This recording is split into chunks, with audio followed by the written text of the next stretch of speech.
Selamat datang di Mulki Channel.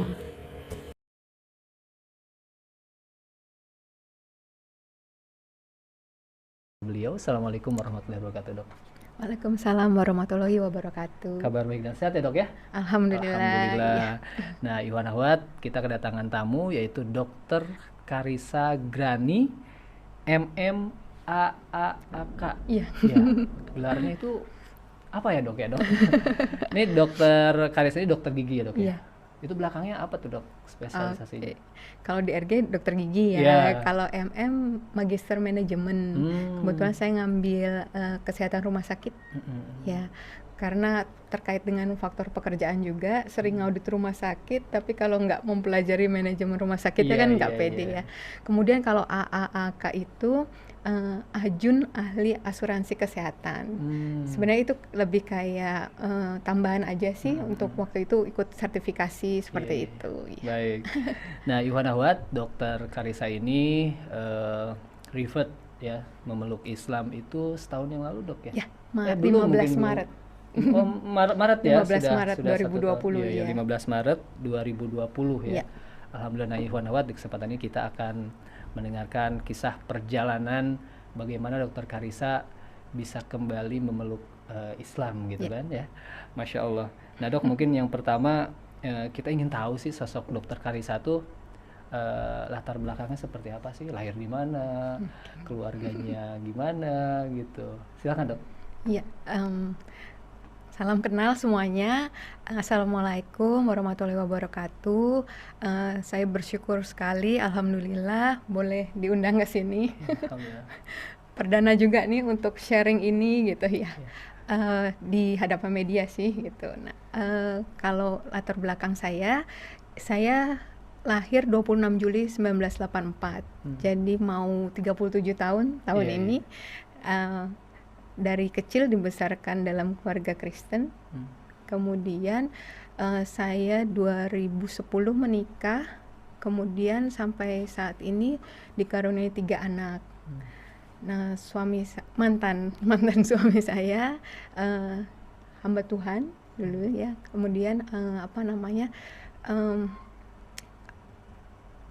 apalagi ya biasanya identitasnya apalagi.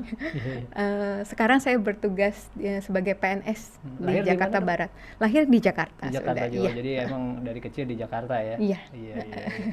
Baik nih, dok, kalau pendidikan, sekolah, sampai kuliah juga di Jakarta? Enggak, jadi saya TK, SD, SMP, SMA di sekolah Katolik Mater Dei, Strada Sanjaya ya dulu Di mana namanya. di Jakarta juga? Di Pamulang. Pamulang, Tangerang iya, Selatan. iya, iya. Kemudian SMA saya di Magelang, SMA Taruna Nusantara. Iya, iya, iya. Kemudian kuliah FKG-nya di Universitas Indonesia. Kemudian S2-nya di Esa Unggul. Iya. Ya, dok, mungkin ini pertanyaan yang mungkin sering dokter dengar juga gitu ya, dari banyak orang yang menanyakan mengenai mualafnya Dr. Karissa gitu. Nah, untuk dokter sendiri gitu ya, apa sih yang menggerakkan dokter untuk memeluk Islam gitu? Bagaimana sih jalan datangnya hidayah tersebut gitu, dok? Mungkin bisa di-sharing kepada kita semua, dok? Iya, kalau ini langsung kayak mau nangis ya. Karena memang benar sih kalau itu ya, kalau apa yang terjadi dalam hidup kita tuh memang sudah tertulis dalam Lauhul Mahfuz ya. Itu saya baru tahu juga setelah kembali ke fitrah Islam ini gitu. Saya nggak pernah berpikir untuk suatu saat saya akan berubah jadi Islam.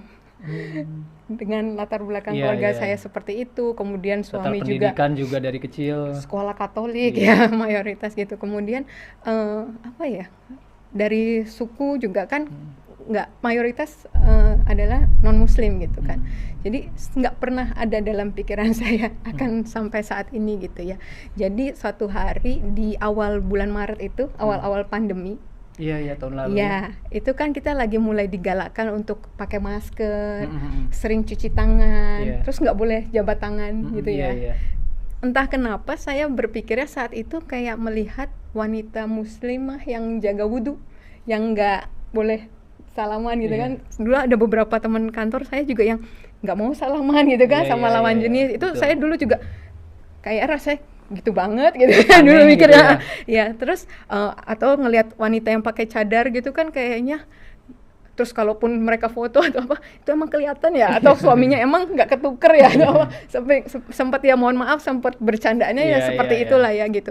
Tapi nggak tahu kenapa di awal pandemi itu saya malah kayak dilihatnya adalah kok kayak orang muslimah itu ya gitu ya. Kayak sekarang kita kayak dipaksa semua pakai niqab ya, Iya, iya, kayak betul. kayak seolah gitu ya, sampai berpikir bahwa ini ajaran agamanya kok baik sekali ya, saya mikir. Apalagi saya dengan latar belakang medis kan, saya Iya, mikirnya betul. saya lihatnya bukan saya jadi awalnya itu nggak belajar doktrin-doktrin ajaran Islamnya gitu. Iya. Untuk belajar juga kan takut ya, jadi saya cuman iseng browsing manfaat wudhu gitu, saya manfaat gerakan sholat gitu, kenapa orang pakai niqab kayak gitu-gitu. Saya lihatnya yang sederhana-sederhana gitu sih gitu. Saya lihat kok secara medis ilmiah bisa dibuktikan, tapi juga ajaran agamanya masuk gitu. Iya, iya, iya. Berawal dari situ sih, gerakan sholat kenapa gini, terus kenapa kakinya jarinya harus begitu Iya. ditekan, secara medis itu semua bisa dijelaskan gitu kan. Secara ilmiah ya. Betul. Nah itu saya agak mulai kok gitu. Terus habis itu sempat ada lagi pertentangan di batin gitu. Tapi doanya diulang-ulang. Saya mikir gitu kan. Doanya Kan diulang-ulang? hafalan. Oh, Iya iya, kan? iya, Kalau iya. soalnya saya taunya kayaknya ini doanya kan diulang-ulang, Iya, itu iya, iya. bacaannya. Itu sepengetahuan saya aja gitu kan. Iya, iya. Terus tapi kayak ada lagi di batin yang menjawab, atau mungkin itu Allah gimana ya. Saya itu kayak dialog gitu. Saya ambil kayak ngelihat ke langit gitu kadang. Tapi doanya kan diulang-ulang. Kadang saya gitu. Terus kayak Allah jawab, bukankah emang bumi ini berputar dengan memang semua ada hitung-hitungannya. Saya tuh Iya, pernah iya. tahu ada zikir 100 kali, ada berapa waktu saat itu ya, waktu saya non muslim, kok doa aja dihitungin 100 kali atau berapa gitu kali. Iya, Maksud iya. saya apa bedanya dengan kalau cuma 3 kali atau apa Iya. gitu kan. Saya sempat gitu. Terus tapi kayak di hati tuh ada yang bilang bahwa di bumi ini juga geraknya itu juga ada hitungannya semua. Coba 1 detik aja atau 1 hitungan salah aja ya berantakan gitu Iya, kan. iya. Kayak kejawab gitu. Setiap iya, ada iya. saya ragu apa, kejawab. Enggak lah, itu apa di lantai gitu kan. Apa sholatnya, sembayangnya tuh ke lantai gitu, kayaknya kotor atau gimana Iya, gitu iya. ya mikirnya gitu ya. Terus tapi saya mikir lagi, tapi itu kayaknya itu ya di hadapan Allah semua sama ya. Tapi waktu saya itu ngomong di hadapan Allah Iya, ya, iya. di hadapan Tuhan kayak emang semua manusia sama ya gitu kan. Derajatnya sama. Derajatnya sama ya, itu mau kaya mau miskin semua di lantai kan. Nggak bisa milih kayak, mohon maaf, yang sebelumnya kan Iya, saya iya, iya. bisa duduk di kursi yang kalau PD bisa duduk di depan mungkin, Iya, iya. yang ini duduk di belakang, yang di depan mungkin kursinya lebih bagus atau apa gitu. Ini nggak bisa, mau duduk di depan mau di belakang ya tergantung kamu datang ya kan. Iya, Kita betul. bisa saf paling depan yang laki-laki ya gitu kan. Iya. Gitu sih, saya awalnya kayak gitu. Terus udah mulai tuh kegalauan muncul gitu. Saya kalau diibaratkan kayak ada di persimpangan jalan Iya, gitu iya, Mas, iya. antara saya masih lakukan yang lama tapi kok kosong, Ragu-ragu, iya, ada keraguan gitu iya ya? betul. Saya nganterin anak ke sekolah minggu ya, Iya. terus habis itu saya ibadah sendirian gitu kan, di ibadah yang dewasa, tapi pulang tuh kayak ada yang apa gitu, kayak nggak seperti biasanya gitu. Iya, Tapi iya, iya. untuk melakukan yang cara Islam juga belum bisa, belum belajar gitu kan. Udah sampai akhirnya beberapa saat itu malah nggak ibadah sama sekali. Oh, Ya, terus abis itu akhirnya saya itu berapa lama nggak ibadah sama? nggak sih, dalam hitungan mungkin 2 mingguan 2 itu mingguan, ya. iya. Karena kan awal Maret, saya akhirnya 2 mingguan kemudian tuh saya nggak pede ya rasanya. Iya. Kalau orang biasa beribadah terus nggak ibadah, kan rasanya kayak nggak yakin, nggak pede, takut gitu ya, kayak cemas gitu. Iya, iya, iya. Akhirnya nggak bisa nih, saya harus ngalah nih, harus salah satu nih gitu kan, saya pikir gitu. Udah, terus saya cerita sama salah seorang teman gitu ya, karena saya nggak tahu harus gimana gitu. Nah, apa namanya, tapi ke Temannya satu agama juga ya? Islam. Islam. Justru Oh, Islam. Iya, iya. Karena Sahabat saya langsung lah ya ya, mungkin. saya langsung ke yang Islam, tapi memang laki-laki. Saya Iya. bilang karena saya pikir kalau perempuan, saya kan perempuan ya. Iya. Kalau perempuan kayak agak bocor halus kan. Saya takut kalau sampai bocor Bocor ya, Pak. halus. Iya. Ini salah saya perempuan juga. Iya, iya, Mohon iya. maaf. Nah, terus akhirnya saya cerita gitu, terus tapi menurut beliau senang ya, maksudnya ada ketertarikan terhadap Islam. Islam, Saya iya. tadi cuma cerita sebatas yang tadi saya cerita juga. Iya. Terus tapi beliau bilang kalau kan nggak boleh ya, nggak apa namanya, bukan muhrim akhirnya diarahkan untuk saya datang ke Mualaf Center. Mualaf Center Umi Ren ya? Belum. Belum ya. Kebetulan ketemu dengan Bunda Sri di Mualaf Center di Jakarta Barat, Duri Kepa. Nah itu memang teman saya itu pesan gitu kan, cari yang ahwat, terus cari kalau dia menjelekkan agama kamu sebelumnya nggak usah diteruskan. Kalau misalnya dia nggak ngajarin tauhid juga nggak usah diteruskan, gitu. Pesannya gitu. Oh ya udah, terus saya ke sana. Itu sudah kadarullah juga ya. Jadi waktu saya janjian jam 9 hari Minggu, saya ingat 15 Maret itu 9 kurang 10 saya udah sampai di sana. Terus kaget bundanya, aduh saya lupa nggak cancel soalnya itu hari pertama lockdown. Dia udah nggak mau buka harusnya, tapi saya yang lupa ngabarin, kata dia itu nggak apa-apa masuk gitu. Setelah saya duduk sebentar gini, terus ada juga yang datang lagi, yang lain datang, ditolak semuanya, di reschedule sampai hari ini. Karena belum lockdown itu. Iya betul, sampai hari ini katanya. Saya tanya, soalnya saya sampai saat ini masih ngaji sama Bunda Sri kan, itu belum buka Bunda, belum katanya gitu. Itu udah kader dulu ya, maksudnya kalau enggak ya udah saya sampai hari ini mungkin belum syahadat juga. Mungkin ragu lagi. Bisa iya aja. Betul. Udah di sana udah dimulailah. Kenapa? Saya ceritain seperti tadi juga. Oke, terus benar yang kayak teman saya bilang, beliau nggak nanya latar belakang saya, semua nggak ada nanya apapun, langsung jelasin tauhid, rukun iman, rukun Islam. Itu sambil diceritakan itu tuh air mata nggak terasa ngalir terus ya. Dari jam 9 sampai menjelang zuhur. Bunda nanya, gimana Dokter Karissa sekarang mau gimana, katanya dia gitu. Ya Bunda, saya belajar dulu, saya bilang gitu. Kalau yakin nanti saya masuk Islam, saya bilang gitu. Terus Bunda bilang, ya boleh gitu kan, tapi nggak dihitung pahala ya, katanya gitu. Karena kan belum, katanya gitu. Mau Dokter Karissa baca Quran, mau Dokter Karissa sholat, itu belum dihitung pahala. Oh gitu, saya gitu.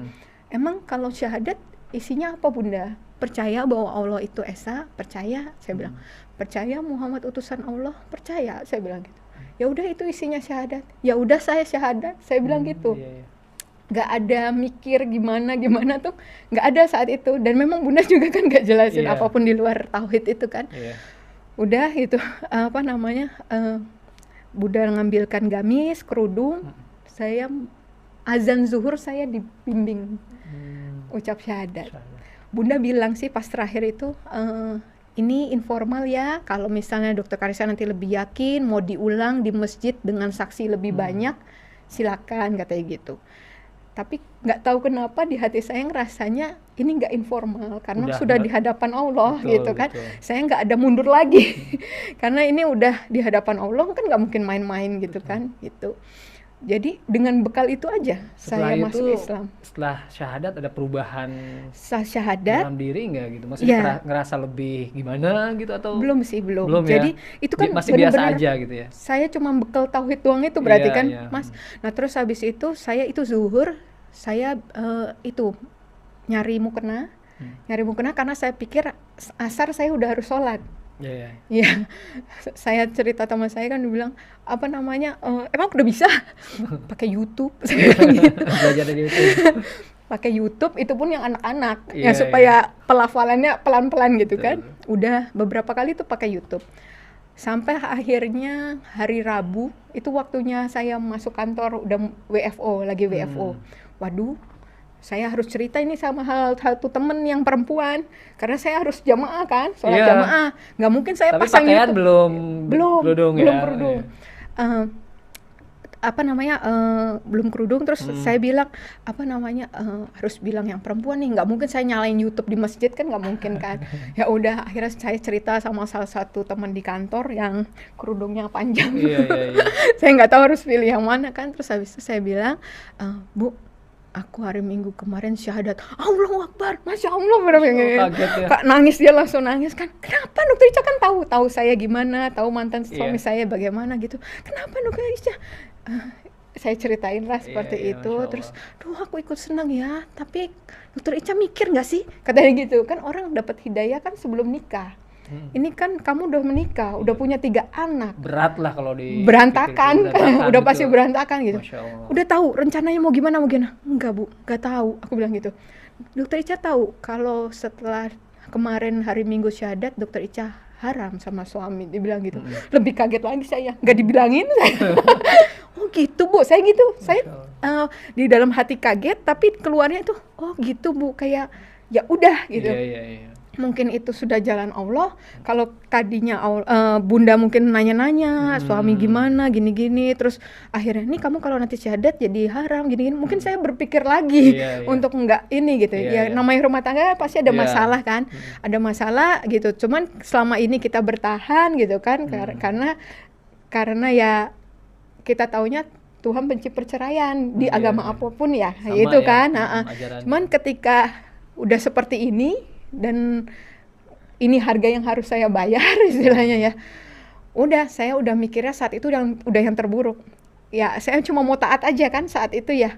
Oh gitu Bu, jadi nanti saya udah pisah ya Bu, tidurnya udah saya mikir gitu, udah pisah. Sejak saat itu saya udah ke kamar anak gitu-gitu, terus habis itu iya menghindar, saya menghindar, belum cerita sama suami ya? Iya, sama keluarga belum cerita. Udah saya cerita itu ya udah. Akhirnya saya sholat sama ibu ini beberapa kali, terus sampai akhirnya pas jadwal WFO, ibu itu telepon lagi, Dok Ica gimana sholatnya, kan nggak ada dia. Tenang Bu, aku ke masjid, aku bilang gitu. Nggak lama masjid juga lockdown. Iya kemarin pokoknya awal Maret itu hampir semua tempat umum itu termasuk masjid. Betul. Lockdown, Tapi itu Allah baik juga. Jadi kalau saya lihat itu memang seolah-olah ya kayak pandemi kan buruk gitu ya. Tapi bagi saya pribadi itu berkahnya banyak banget. Jadi waktu masjid itu lockdown, mau nggak mau saya kan harus tetap sholat. Mau nggak mau saya harus hafalin bacaan sholat. Mungkin kalau nggak masjidnya lockdown, saya hari ini masih selalu jamaah kali ya sholatnya gitu ya. Karena nggak ngafalin bacaan. Gitu. Terus ya udah jadinya mau nggak mau Isya terakhir saya sholat jamaah, saya ngafalin sampai supaya subuh saya udah bisa sholat sendiri tanpa YouTube, tanpa jamaah gitu kan. Itu hafal itu? Iya, ngafalin dalam semalaman. Karena kan mau nggak mau harus. Kalau enggak saya nggak sholat. Itu kan bacaannya banyak. Banyak. Tapi apa? Banyak. Itu diulang berkali-kali, ditulis lah segala macam cara untuk supaya subuh saya udah bisa sholat gitu kan. Dimudahkan sama Allah lah ya. Ya, itu terasa banget sih Mas. Udah kayak gitu. Terus udah, nah nggak ada yang tahu di kantor selain ibu ini. Baru sekitar sebulan kemudian itu mulai ke gap tuh, saya tiap azan kok hilang di kantor kan. Setiap azan sama ibu itu berdua ngilang gitu kan. Kan biasanya kalau ibu-ibu sholatnya di musola kantor aja, nggak ke masjid. Ini kan kami ke masjid gitu kan. Gitu. Terus udah mulai sebulan ketahuan sama bapak-bapak teman kantor yang laki-laki kan, karena yang ke masjid laki-laki. Terus cerita dia ke teman saya yang lain, gua ngelihat dokter Karissa ke masjid, yang bener nggak mungkin gini gitu. Terus abis itu coba kapan-kapan foto katanya gitu. Bener lah, rame lah ya di kantor, heboh di foto. Iya, sampai akhirnya teman saya tiba-tiba sore-sore mau pulang kantor, pada datang nyelamatin saya. Selamat ya, selamat apa? Saya mikir kayak ulang tahun enggak Selamat ya gitu. Kita udah sudah gini-gini gitu, Pak. Bayangan saya itu bukan apa-apa ya, saya bukannya nggak mau cerita sama teman kantor, nggak mau cerita sama keluarga. Cuma saat itu kan saya pengetahuannya minim banget. Kalau saya langsung ngomong gimana-gimana, terus ditanya-tanya, terus saya malah jadinya jatuhnya jelekin Islam nanti kalau saya salah jelasin atau apa gitu. Saya takutnya salah itu aja. Belajar aja dulu. Saya gitu pikirnya ya. mau belajar lagi gitu, lebih lagi belajar lagi baru mungkin pada tahu. Tapi itu udah Allah yang rancangkan semuanya dengan sempurna, dengan rapi banget. Jadi teman saya tahu dulu, Pak. Nah terus mulai mereka, jadi bukan kan saya di keluarga anggapnya dikirain karena saya lingkungan PNS mayoritas muslim itu yang mempengaruhi saya jadi muslim. Padahal dalam pergaulan kami kan nggak ada bahas agama sama sekali. Profesional nggak aja ada. Iya gitu betul. Nah kemudian saya suka lari, komunitas lari juga kan ya udah selesai lari udah nggak ada bahas tentang agama juga gitu. Nah jadi baru setelah itu mereka tahu, baru mereka kirim link, kirim buku, kirim apa supaya gitu kan. Gitu betul. Setelah itu memang baru. Nah kemudian ada salah satu guru ngaji yang betulin bacaan gitu-gitu bilang, kapan Dok harus ngomong sama keluarga, suami terutama ya, karena dan keluarga terdekat, orang tua Dok ngomong, ya ntar ya Bu, udah masuk Ramadan. itu kalau diceritain apa namanya, ini langsung nggak apa-apa kronologisnya Ya, ya, nggak nggak apa-apa, apa-apa, saya nggak biarin nggak ini Iya, ya. iya, nggak Padahal apa-apa. ditanya Lanjut cuma aja, dapat Dok, ya. hidayahnya, tapi lah jadi lanjut. Nggak apa-apa, nggak apa-apa. Nah, jadi itu kan apa namanya, mau masuk Ramadan. Itu saya mulai belajar taraweh kan, cara sholat taraweh gitu Iya. ya. Saya udah belajar, cuma saya lagi mikir, itu 2 hari sebelum mulai taraweh pertama saya belajar itu. Saya mikir gimana ya, yang 4 rakaat aja saya deg-degan sholatnya. Jadi rumah saya tuh ada CCTV-nya semua. Cuma ada satu blind spot itu yang di depan pintu klinik saya. Jadi kalau dari sisi sini ada CCTV, dari sana CCTV, pas di depan pintunya banget lah, itu yang kayaknya blind spotnya, yang Iya, nggak iya, iya, dapet nggak dapet CCTV CCTV, manapun. iya, Jadi iya. saya sholat di depan pintu klinik saya, yang mana itu deket sebelahnya kamar mandi, sebelah pintu klinik gitu. Iya, iya. Jadi saya sholat di situ, diam-diam, termasuk pembantu saya mungkin nggak tahu juga, walaupun mereka mungkin nyuci mukena yang bukan miliknya, mungkin dia tahu juga tapi nggak tanya. Itu setiap habis sholat tuh keringat sejagung-jagung, karena saking deg-degan, takut takut ketahuan. ketahuan, Iya iya, betul. 4 rakaat itu rasa lama banget. Saya nggak kebayang 11 rakaat Apalagi pas taraweh. taraweh gimana. Udah, tapi ya saya nggak tahu, saya jalanin aja, terus saya belajar aja. Pas harinya harus taraweh itu, pulang kantor, tiba-tiba saya masuk rumah kosong. Jadi anak-anak, suami, pembantu itu ternyata lagi diajak pergi ke rumah mertua. Terus habis itu saya selesai taraweh, selesai rakaat terakhir, pintu pagar dibuka. Jadi istilahnya mereka baru pulang lagi. Jadi saya bisa taraweh dengan Oh, lancar gitu. ya, ya, Itu banyak kemudahan Allah kasih. Setiap habis selesai sholat yang wajib itu saya gini, alhamdulillah ya Allah bisa sholat, kasih kemudahan ya Allah untuk bisa sholat yang selanjutnya. Itu terus kayak gitu. Itu saya inget banget prosesnya saat masih belum ketahuan. ya. Sampai Lebaran apa? Sampai waktu Ramadan itu saya alhamdulillah kan belum bisa bahasa Arab. Jadi saya baca Puasa terjemahan. juga, Dok? Udah mulai puasa? Kalau puasa saya dulu non muslim kan memang udah sering puasa iya, juga. Iya, iya, udah inilah ya. Udah terbiasa juga Ya, ya. udah sering terbiasa. Terus habis itu jadi kalaupun dilihat suami nggak makan pun itu dia biasa aja karena memang sering puasa kan. Iya, iya, iya. Kalau soal puasanya nggak ini, cuma untuk sholatnya itu kan Iya, yang betul. agak bahaya. Nah udah, terus habis itu saya bisa minggu ketiga Ramadan kalau nggak salah itu selesai terjemahan Al-Quran. Masya Allah. Maksud saya nyari kesalahan mas.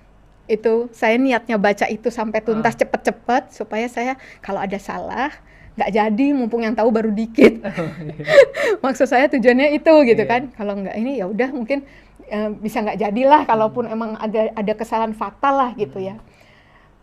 Kok sampai dari depan sampai terakhir makin kesini juz 27 gini-gini kok makin yakin, dan saya nggak nemukan salah ya, entah saya awam gitu ya, tapi yang biasanya saya ya di sebelumnya itu baca kitab saya sendiri itu kayak kok gini, kok kontradiksi, kok di sini Iya, dibilang iya. gini, di Banyak sini tanda tanya gitu. gitu ya. Banyak itu banyak banget yang saya baca saat dulu.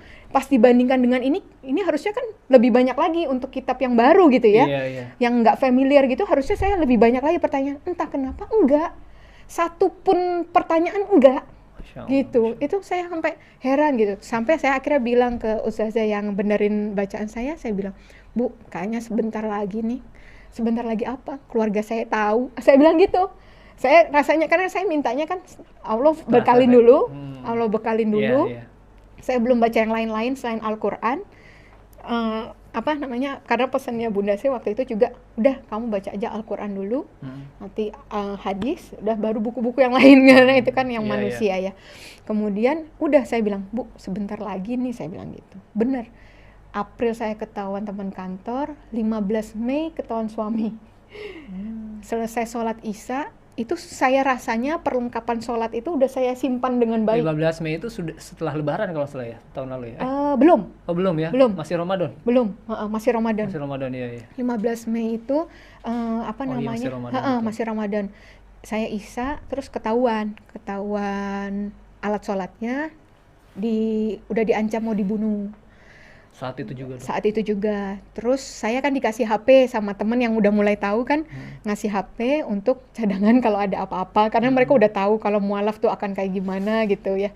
Terus itu HP juga ketahuan. Terus habis itu sama suami dimasukkan ke gelas, diisi air, dicemplungin ke situ. Terus kamu kalau diterusin kayak gitu, saya rela masuk penjara karena bunuh kamu daripada anak-anak tahu maminya masuk Muslim, dibilang Masya gitu. Allah. Itu saya nggak tahu harus gimana ya. Terus saya cerita ke teman kantor ya, ke bos saya, Bu, saya ketahuan, saya bilang alat sholat saya nggak bisa sholat, saya bilang gitu. Ke lawyer juga, ya udah kamu diam-diam aja dulu, jangan kelihatan kamu sholat. Itu juga Pak, 2 hari sebelumnya atau berapa hari sebelumnya, pokoknya nggak lama sebelum itu, saya tuh lagi baca-baca buku fikih-fikih sholat itu, yang bagian tayamum tuh saya lewatin. Saya pikir kan masih banyak yang harus dipelajarin ya, tayamum ntar dulu aja lah gitu ya. Saya pikir karena masa sih di sini tayamum gitu Banyak kan, air ya. banyak air, entahlah. Tapi kok berhenti di tayamum itu berhenti dan saya baca gitu. Jadi ketika alat sholat diambil pun nggak boleh dipakai pun, itu ya saya ingat, jadikan sabar dan sholat penolongmu gitu kan, dalam keadaan gimana pun saya harus tetap sholat gitu kan, walaupun nggak boleh kelihatan sholat, ya udah akhirnya saya nggak wudu, pakai tayamum aja, kemudian pakai tutupannya tuh kalau nggak selimut, bed cover, apa yang adalah spray karena saya buat tutupan gitu, cuman karena supaya tetap bisa sholat itu. Gerakan ya. tapi tetap normal gitu gerakan atau isyarat? Kalau nggak ada dia, saya gerakan lengkap. Tapi kalau nggak ada ada dia gitu, saya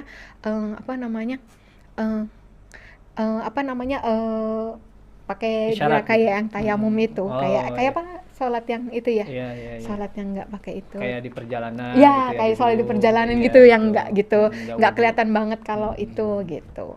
Udah, terus habis itu 31 Mei ketahuan. Nah, ini nanti puncaknya itu. Masya Yang Allah, Dok. Sebentar, nanti Dok. 31 Mei ditahan ya. Iya, sebentar Dok, ini mungkin para pemirsa atau pendengar baru menyalakan radionya, mungkin nih siapa nih yang lagi bincang-bincang di Rasil. Iwan Awad, kita kedatangan tamu Dokter Gigi Karissa. Beliau salah satu mu'alaf ya yang kembali memeluk Islam, revert kalau bahasa Inggrisnya itu ya, revert bukan convert sebetulnya ya. Karena kembali, karena memang fitrahnya kan sebetulnya dari Muslim semuanya, dan sekarang kembali memeluk Islam setahun yang lalu, 15 Maret 2020 Dok ya.